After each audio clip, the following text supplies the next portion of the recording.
صحابی کا کیلا ہاتھ پکڑ کر اپنے چہرے پر ملنا شروع کر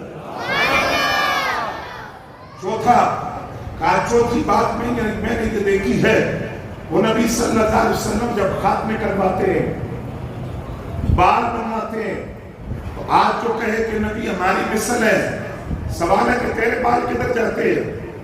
وہ تو نالی میں جاتے ہیں، لیکن وہ آمینہ کے لال اور نبوت کے بدر کمال ہے۔ جب وہ خط بناتے ہیں تو صحابہ نیچے ہاتھ رکھتے ہیں، آقا کریم کے بال مبارک آپس میں تقسیم کرتے ہیں اور وصیت کرتے ہیں کہ ہمارے کفن میں رکھنا، وصیت کرتے ہیں ہماری قبر میں رکھنا، اور کسی صحابی کے پاس موجود ہو تو وہ پانی میں کھول کر مریض کو وہ پانی پلائے تو رب شفا دیتا ہے، اور وہ بال کسی کے پاس موجود ہو اور درود پڑا جائے تو بال سیدھا ہو کر کھڑا ہو جاتا ہے۔ تو محدثین نے لکھا اگر پاک نبی کے بال مبارک تو آقا کریم کے سر انور سے جدا ہو چکے، آپ بھی درود پڑا جائے تو نبی علیہ السلام کے منہ مبارک میں حرکت ہوتی ہے، بال سیدھا ہو کر کھڑا ہو جاتا ہے۔ تو اگر پاک نبی کے وجود سے جدا بال کے اندر حیات کا عالم یہ ہے تو ذات مصطفیٰ کی اپنی حیات کا عالم۔ پانچویں بات میں نے یہ دیکھی ہے، جب وہ نبی بات کرتے ہیں، چاہے سامنے حضرت فاروق اعظم ہو جن کا نام سن کر عالم کفر کانپ جاتا ہے، یا حضرت خالد بن ولید ہو 250 جنگوں میں جنہوں نے حصہ لیا، سیف اللہ جن کا لقب ہے، سامنے ابو عبیدہ بن جراح امیر الامہ ہو، کوئی بھی ہو، جب سرکار بولتے ہیں تو صحابہ اس طرح خاموش ہوتے ہیں، سکوت طاری ہو جاتا ہے، ادب کا ایسا کرینہ نظر آتا ہے، اور بارگاہ رسول میں اس طرح بیٹھتے ہیں جس طرح ان کے سروں پر پرندے بیٹھے ہیں۔ اگر سروں کو حرکت دی تو پرندے اڑ جائیں گے، اور کہا اس کے ساتھ ہی میں نے یہ دیکھا ہے وہ جتنے صحابہ ہیں کوئی نگاہ اٹھا کر نظر بھر کے اپنے نبی کا چہرہ نہیں دیکھتا، کہا وہ ان اکھیوں کے ساتھ اپنی نگاہوں کو ٹیڑھا کر کے ترچھا کر کے اپنے نبی کا دیدار کرتے ہیں۔ اس لیے اگر ان میں سے کسی صحابی کو پوچھو کہ تیرے نبی کا حسن و جمال کیسا تھا تو وہ پلٹ کر جواب دیتا ہے میں کیا بتاؤں، میں نے تو کبھی آنکھ بھر کے دیکھا ہی نہیں، میں نے تو کبھی یہ جرأت نہیں کی ہے میں اپنے نبی کے حسن و جمال کو آنکھ بھر کر دیکھوں۔ حضرت عروہ بن مسعود نے یہ سارا منظر دیکھا، واپس گئے، کفار و مشرکین مکہ سے کہا اگر تمہارا خیال یہ ہے کہ تم اس نبی سے جنگ کرو گے تو سنو، اس نبی کے پاس اسلحہ نہیں ہے، افرادی قوت نہیں ہے، ان کے پاس ہتھیار نہیں ہے، لیکن تم پھر بھی ان کو شکست نہیں دے سکتے۔ کفار نے پوچھا اگر اسلحہ نہیں ہے، ہتھیار نہیں ہے، افرادی قوت نہیں ہے تو پھر ہم شکست کیسے نہیں دے سکتے؟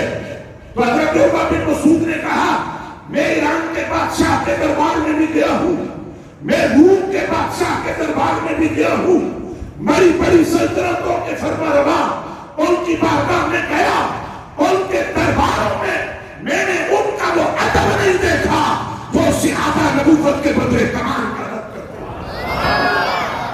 حضرت عروہ بن مسعود نے کفار سے کہا تم ذرا تصور کرو جو صحابہ اپنے نبی کے جسم سے لگنے والا پانی زمین پر نہیں گرنے دیتے، وہ کیسے گوارا کریں گے کہ ان کے نبی کے جسم سے کوئی خون کا قطرہ نکل کر زمین پر گرتا۔ یہ ادب ہے صحابہ کا، یہ وہ صحابہ کرام کے احترام ہے، عقیدت ہے بارگاہ رسول کے اندر۔ حضرات کرام قدر اگر آپ توجہ فرمائیں تو وہ ویل چیئر والا بابا جو ساری زندگی یہ درس سمجھاتا رہا، وہ بات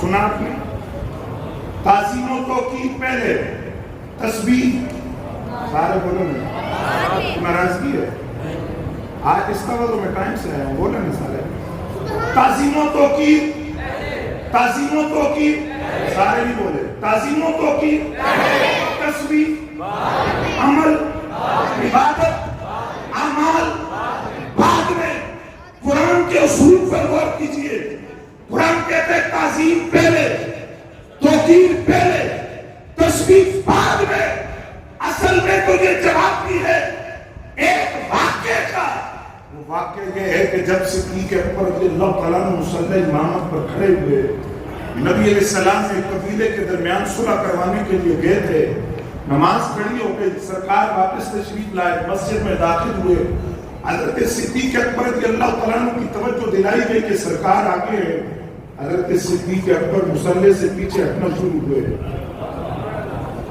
حالت کس میں ہے عبادت میں ہے عبادت خدا کی ہے آقا کریم تشریف لائے ہیں اپنے مصلی سے پیچھے ہٹنا شروع ہو گئے اب نبی علیہ السلام نے اشارہ بھی دیا ابو بکر اپنی جگہ پر کھڑے ہو آپ پیچھے ہٹتے گئے جہاں تک کہ پیچھے آ کے سب میں کھڑے ہو گئے حضرت صدیق اکبر رضی اللہ تعالیٰ عنہ پیچھے آقا مصلی امامت پر آپ نئے سرے سے نماز شروع نئے سرے سے نماز بلکہ سرکار نے وہیں سے پڑھائی جہاں سے صدیق اکبر نے چھوڑی تھی تو سرکار نے بتایا جو ابو بکر نے پڑھائی وہ ہو گئی جو رہ گئی تھی وہ میں نے پڑھائی اب جب نماز ہو گئی تو سرکار نے فرمایا ابو بکر اپنی جگہ پر کھڑے رہتے جملہ سنی حضرت صدیق اکبر رضی اللہ تعالیٰ عنہ کا یاد رہے یار بھی نے سرکار دے یار بھی ہے سرکار کے 18 سال عمر تھی حضور سے دوستی چل رہی تھی ایمان کو بعد ملا یہ دوستی پہلے سے تھی تو سرکار نے فرمایا ابو بکر کھڑے رہتے اپنی جگہ پر عرض کیا سرکار ابو قحافہ کا بیٹا اور یہ جرأت کرے کہ آپ سے آگے بڑھ کے مصلی پہ کھڑا ہو اگرچہ نماز کی عبادت کی خدا کی تو آج بعض لوگوں نے کہا کہ خدا کی عبادت کے اندر مصلی نہیں چھوڑنا چاہیے تھا تم اپنا فلسفہ اپنے پاس رکھو صدیق اکبر کے سامنے قرآن کی آیت تھی کہ عبادت بعد میں ہے حبیب مصطفیٰ کی تعظیم و توقیر ہے رب اس عبادت کو قبول نہیں کرتا جس میں یار کی تعظیم نہ ہو رب اس عبادت کو قبول نہیں کرتا جس میں اس کے حبیب کا ادب نہ ہو اب میں ایک اور مثال عرض کرتا ہوں آپ توجہ فرمائے گا لوگ یہ بھی کہتے تھے بابے کے پاس اور موضوع کوئی نہیں بابا ٹھیک کہتا تھا آج آپ دیکھ لیں گے حالات نماز فرض ہے دن میں کتنی مرتبہ سارے بولو گے کتنی مرتبہ روزہ سال میں 1 مہینہ روزہ سال میں آج زندگی میں زکات صاحب نصاب پر سال میں 1 مرتبہ نماز دن میں 5 مرتبہ فرض ہے ہر وقت بندہ نماز کی حالت میں نہیں ہوتا نماز کا وقت ہوا زور ہے تو زور پڑے گا سر ہے تو سر پڑے گا نماز دن میں 5 مرتبہ توجہ مجھے آپ کی چاہیے روزہ سال میں 1 مہینے آج زندگی میں 1 مرتبہ شرط ہے جانی اور مالی طاقت ہو زکات شرط ہے صاحب نصاب ہو سال میں 1 مرتبہ ساری عبادات کا وقت مقرر ہے لیکن ایک فریضہ ایسا ہے جو پورا سال کا ہر مہینہ مہینے کا ہر ہفتہ ہفتے کا ہر دن کا ہر لمحہ ہر لمحے کی ہر گھڑی فرض ہے اور اس فریضے کو ناموس رسالت کا تحفظ ہے یا رسول اللہ یا رسول اللہ یا رسول اللہ یا رسول اللہ توجہ ہے آپ کی بات سمجھ بھی آئی کہ کوئی نہیں ہر عبادت کے لیے وقت مقرر ہے لیکن ناموس رسالت کا تحفظ اور ادب رسول اور احترام رسول تعظیم رسول یہ ایسا فریضہ ہے یہ ہر لمحہ ہر گھڑی سانس چل رہی ہے ساتھ یہ فریضہ چل رہا ہے. ایک لمحے بھی غفلت ہوئی، اعمال اکارت، اعمال برباد، نمازیں گئی، روزے گئے، پیشانی پر داغ سجدہ ہو، لیکن اللہ کے حبیب کا ادب نہ ہو. رب نہ تبلیغیں دیکھتا ہے، نہ بستر اٹھانا دیکھتا ہے، رب اپنی یار کی تعظیم ہے. وہ تبلیغ بھی قبول نہیں جس میں یار کا ادب نہ ہو. بات میں نے اتفاقاً کر دی، مجھے اب یاد آیا کہ میں رائے گنج میں بیٹھا ہوں. توجہ ہے آپ حضرات کی؟ میں ایسی تبلیغ قبول ہے، میں ایسی عبادت قبول ہے جس میں یار کی تعظیم نہ ہو، ادب نہ ہو، احترام رسول کی خوشبو نہ ہو. میں ایک مثال عرض کروں گا، آپ حیران رہ جائیں گے. عبداللہ ابن ابی رئیس المنافقین کہتا اپنے آپ کو مسلمان تھا لیکن حقیقت میں منافق تھا. ایک غزوے کے اندر اس نے جملہ بولا، کیا؟ اس نے کہا اگر ہم مدینہ لوٹ کر گئے، اگر ہم مدینہ لوٹ، یہ قرآن میں موجود ہے، اگر ہم مدینہ لوٹ کر گئے تو ہم عزت والے ذلت والوں کو مدینے سے نکال دیں گے معاذ اللہ. ذلت والے کون؟ صحابہ کرام، اور معاذ اللہ کا کریم کی ذات پر اٹیک کیا اس نے. اگر ہم مدینہ لوٹے تو ہم عزت والے اور معاذ اللہ وہ ذلت والے، اور تو ہم مدینہ طیبہ سے نکال دیں گے. اس کا جواب اس سے قبل کہ کوئی اور دیتا. خود عبداللہ ابن ابی کا بیٹا، ان کا نام بھی عبداللہ تھا، حضور کے مخلص صحابی تھے. باپ کی یہ کیفیت ہے، بیٹا صحابی ہے، مخلص صحابی ہے. جس وقت باپ پلٹ کر مدینے آیا تو بیٹا تلوار لے کے سامنے کھڑا ہو گیا. اس نے کہا پہلی بات، مدینہ تم اس وقت تک داخل نہیں ہو سکتے جب تک میرا نبی اجازت نہ دے. جب تک سرکار اجازت نہ دے میں تمہیں مدینہ طیبہ میں داخل نہیں ہونے دوں گا. دوسری بات، اپنے باپ سے وہ کہنے لگے، صحابی رسول حضرت عبداللہ اپنے باپ عبداللہ ابن ابی سے کہتے کہ تو نے یہ کہا ہے کہ ہم عزت والے اور معاذ اللہ ذلت والے. اب تو مدینہ میں تب داخل ہوگا جب تو کہے گا کہ ہم ذلیل ہیں. جب تک تو یہ نہیں کہے گا کہ ہم ذلیل ہیں اور محمد عربی صلی اللہ علیہ وسلم اور ان کے صحابہ عزت والے ہیں، اگرچہ تو میرا باپ ہے لیکن ادب رسول کا تقاضا ہے، اگر تو نے یہ جملہ نہ بولا تو میں تیری گردن اڑا کر تجھے واسطے جنت ہے. تو کہہ اپنی زبان سے یہ جملہ. یہ ہے جو قرآن کہتا ہے آج فطرتی محبت ہے. اپنے نبی کی محبت پہ قربان کر دو. خاندان کی محبت، اولاد کی محبت، قبیلے کی محبت، تجارت کی محبت، مکان کی محبت، بیوی کی محبت اور اولاد کی محبت، ساری محبتیں اللہ اس کے رسول کی محبت پہ قربان کر دو. سگا بیٹا ہے، باپ سے کہا تو اپنی زبان سے یہ جملہ کہہ، ورنہ میں تجھے جانے نہیں دوں گا، تیری گردن اڑاؤں گا. تو نے کس طرح میرے پاک نبی کے لیے یہ جملہ بولا؟ جب تک عبداللہ ابن ابی نے یہ جملہ نہیں بولا، جانے نہیں دیا حضرت عبداللہ نے آقا کریم صلی اللہ علیہ وسلم کا ادب اور احترام سکھایا، اور یہ سکھایا کہ یار کی محبت میں صرف جان دینا کافی نہیں ہوتا. جن لوگوں نے یار کو عزت دی ہے وہ کتنا قریبی تعلق کیوں نہ ہو، جب تک ان کو جوتی کی نوک پہ نہ رکھا جائے ایمان کا. اور میں ایک اور منظر آپ کو دکھانے لگا ہوں، اگر آپ توجہ فرمائیں تو نبی علیہ السلام اپنے دراز گوش پر اپنی سواری پر بیٹھ کر انصار کے قبیلے کے پاس تھوڑی دیر کے لیے رکے اور سرکار سواری پہ بیٹھے ہوئے. اس سواری نے وہاں بول کر دیا، پیشاب کر دیا. یہی عبداللہ ابن ابی، اس نے کپڑا اٹھا کے اپنی ناک میں رکھ لیا. اب سرکار نے کوئی جواب اس کو نہیں دیا اور اس نے زبان سے جملہ بولا. اس نے کہا مسلمانوں کے نبی، تمہاری سواری کے بول کی بو نے مجھے تکلیف دی ہے. سرکار کو کچھ نہیں کہا، سواری کو بولیے، سواری کے بول کی پیشاب کی بو کے بارے میں کہا کہ اس نے مجھے اذیت دی ہے. سرکار نے جواب نہیں دیا. حضرت عبداللہ بن رواحہ رضی اللہ عنہ آ کر جو جملہ بولا، یہ شاعر دربار رسالت مآب ہے. آج تو عالم اللہ شاعر اہل سنت بنا ہو کر اور اس شاعری کے اندر جو صحابہ پہ تبرہ ہو رہا ہے، جو گالیاں بکی جا رہی ہیں، اور جو ملعونوں والا کردار آج رافضیت کے پردے میں چھپ کے ادا کیا جا رہا ہے، رحمان والحفیظ، یہ شاعر دربار رسالت امام تھے۔ آقا کریم ان سے فرمائش کر کے شعر سنتے تھے، جا کے آئے تو انہوں نے عبداللہ ابن ابی سے کہا اللہ کی قسم ہے جس سواری پہ سرکار بیٹھے ہوئے ہیں اس کے بول کی بو ہمیں تیری مشک کی خوشبو سے بھی زیادہ اچھی لگتی ہے۔ جملہ سمجھو تسی کوئی نہ ایسے تھکے تھکے یا سمجھ نہیں آئی بات۔ فرمایا وہ جو سواری جس پر سرکار بیٹھے تھے اس کے جو پیشاب کی بو ہے وہ تیری مشک کی خوشبو سے بھی زیادہ ہمیں پسند اور اچھی لگتی ہے۔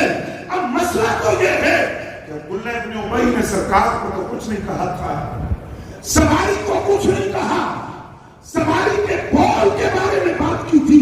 عبداللہ ابن رواحہ نے پلٹ کر جواب دے کر بتایا، فرمایا سن ہمارے ایمان کا تقاضا ہے لکڑی کی جس ریل پر قرآن رکھا جائے ہم لکڑی کی ریل کا بھی ادب کرتے ہیں، تو جس سواری پر خود صاحب قرآن بیٹھا ہو اس سواری کا ہم کتنا ادب کرتے ہیں۔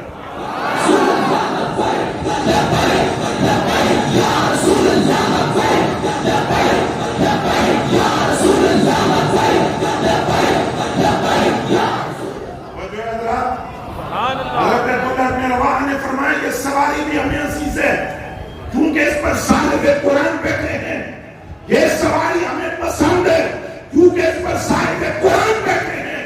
اگر بات آپ کے لیے مشکل ہے تو میں اور آسان کرتا ہوں، قرآن پر سہارا لیتا ہوں۔ قرآن کہتا ہے وَالْعَادِيَاتِ ضَبْحًا، کہا قرآن نے کیا مطلب ہے؟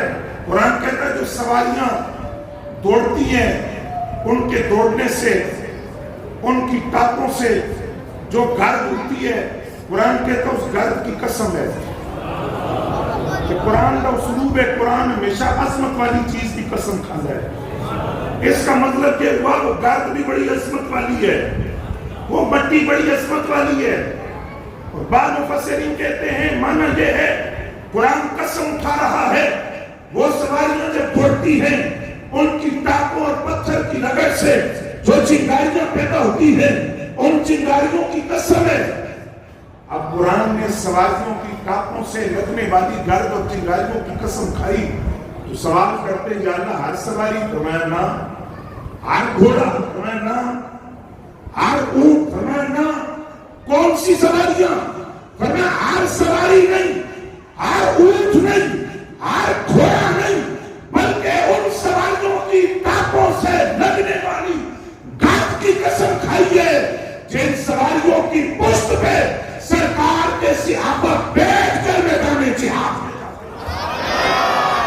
اگر رب کو ان سواریوں پہ اتنا پیار آتا ہے جن کی پشت پر صحابہ بیٹھتے ہیں تو خدا جانتا ہے رب کو صحابہ پہ کتنا پیار آتا ہے۔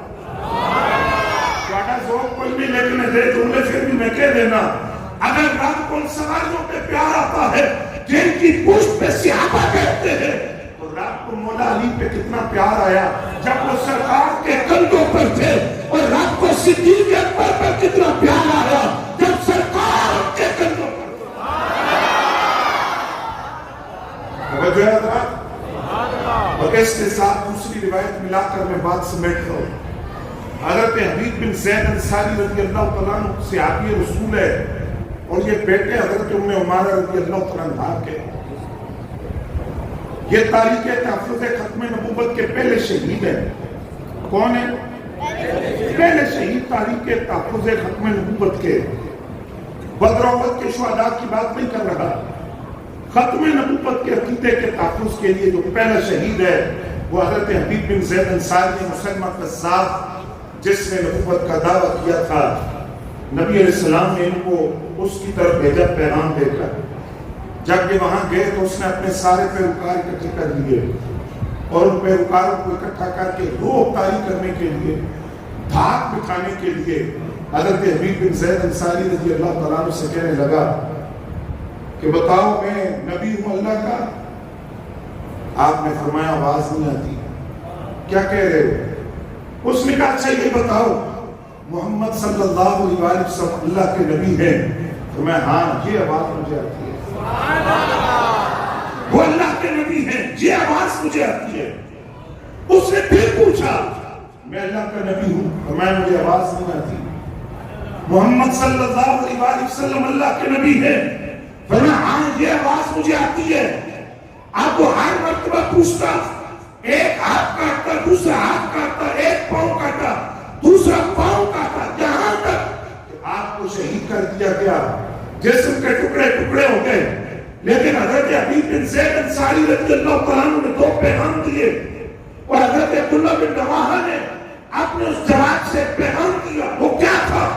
حضرت حبیب بن زید انصاری کا پہلا پیغام، فرمایا میری لاش کے ٹکڑے ٹکڑے تو ہو گئے، لیکن قیامت تک تم محسوس کرو گے کہ میری لاش کے ہر ٹکڑے سے قیامت تک سے صدا آئے گی، تاجدار ختم نبوت، تاجدار ختم نبوت، تاجدار ختم نبوت۔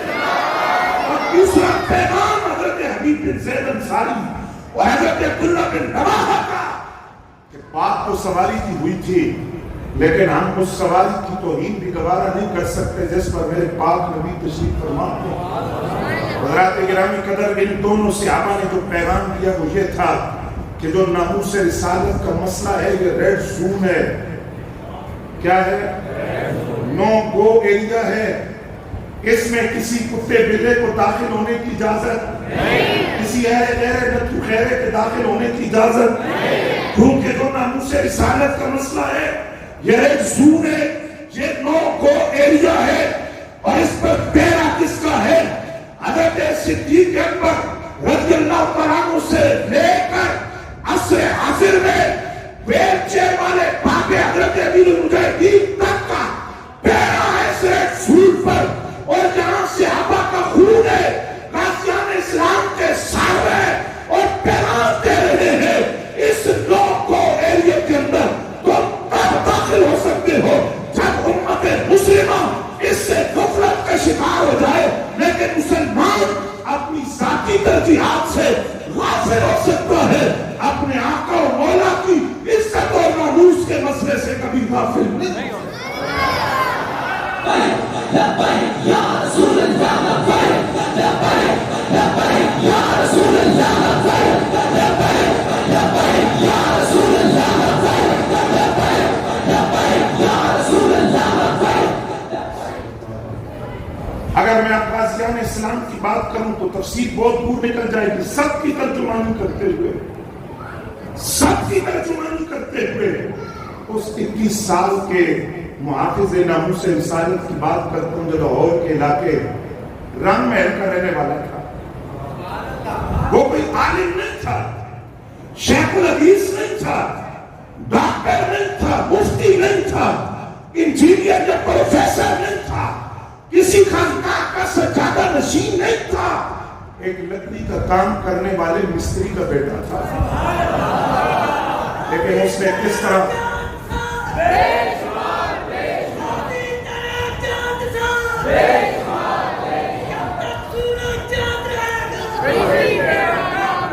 لیکن اس نے کس طرح اپنے آقا و مولا کی عزت پر پہرا دیا۔ جس وقت پتہ چلا کہ راج پال ایک نامی بندے نے گستاخی کی ہے تو اس نے کسی مفتی سے فتویٰ نہیں پوچھا جا کر، اور چونکہ دور انگریزوں کا تھا، فرنگیوں کی عدالت تھی، اس نے جا کر راج پال کو واصل جہنم کر دیا۔ تفصیل ساری آپ جانتے ہیں، میں صرف 2 باتیں عرض کرتا ہوں۔ وکیل تھے قائد اعظم محمد علی جناح، وہ غازی الدین شہید کے 2 جملے امت مسلمہ، میری گھنٹے کی تقریر وہ ساری 2 جملوں کے اندر۔ قائد اعظم نے غازی الدین شہید سے کہا تم عدالت کے کٹہرے میں کہہ دو کہ راجپال کو میں نے قتل نہیں کیا، یہ قتل میں نے نہیں کیا۔ اگر یہ بات نہیں ہے تو یوں کہہ دو کہ قتل تو میں نے کیا لیکن میں ہوش میں نہیں تھا، ہوش میں نہیں تھا، بے ہوشی کی کیفیت میں تھا، جنون میں تھا، قتل کر دیا۔ 2 جملے سنیے، آج غلامی رسول میں موت بھی قبول ہے، لیکن ساتھ سے تھوڑی دیر بعد توڑ بھی قبول ہے نہ۔ اگر دعویٰ ہے تو دعوے میں کامل ہونا پڑے گا مجھے بھی اور آپ کو بھی۔ غازی الدین شہید سے قائد اعظم نے کہا کہ تم عدالت کے کٹہرے میں یہ کہہ دو کہ یہ میں نے نہیں کیا اور میں یا ہوش میں نہیں تھا. اس نے کہا جناح صاحب رات کو جلوے میں دیکھتا ہوں نا,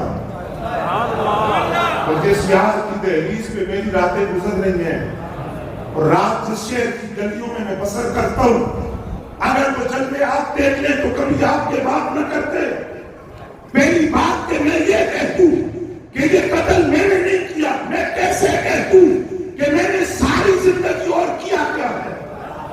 اور دوسری بات میں یہ کہتوں کہ میں نے رات مار کو قتل کیا تو میں ہوش میں نہیں تھا, میں کیسے کہتوں کیا کبھی رسول اللہ کی عزت پر بے ہوشوں نے بھی پیرا دیا ہے. یہ تو کام ہوش والوں کا ہے, تاکہ نبی ہو ہوش اور غیرت ہو تو وہ پوری دنیا کے بھاگنے والوں میں لرزہ پائی.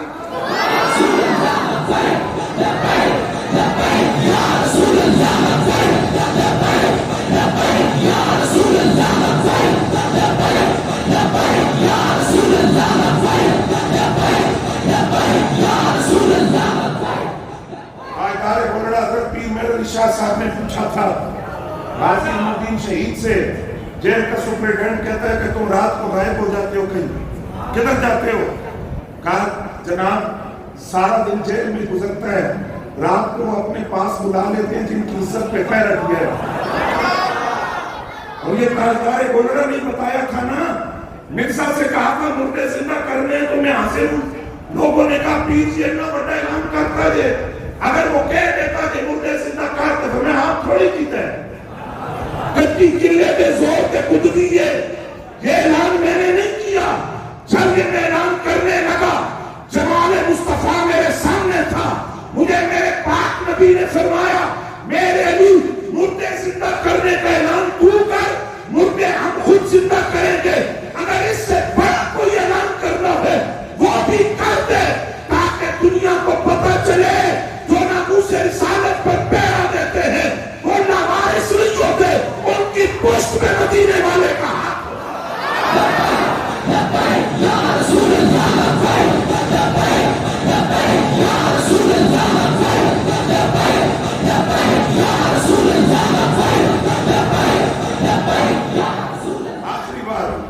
آخری بات میں بھی اور آپ بھی اپنے پلے سے باندھ لیں, جان دی ہوئی اسی کی تھی.